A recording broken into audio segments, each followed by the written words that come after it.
Welcome to Kenton's videos. Enjoy the video. You start by confirming you have admin access or a user password. This avoids interruptions.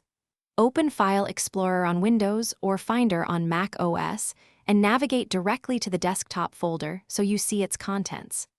Once done, open the View menu or Finder preferences to access visibility options.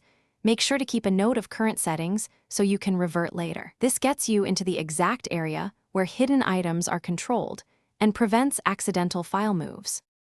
Now reveal hidden items using the built-in controls.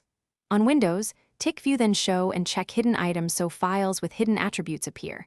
On Mac OS, open Finder, press Command-Shift-, or adjust preferences to show hidden files.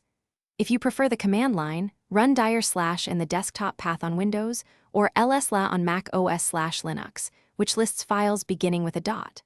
Once visible, inspect names, sizes, and dates to identify what belongs and avoid touching system files. With hidden files visible, inspect each item and decide: unhide, move, or delete. On Windows, right-click Properties to clear hidden or run attrib-h file name.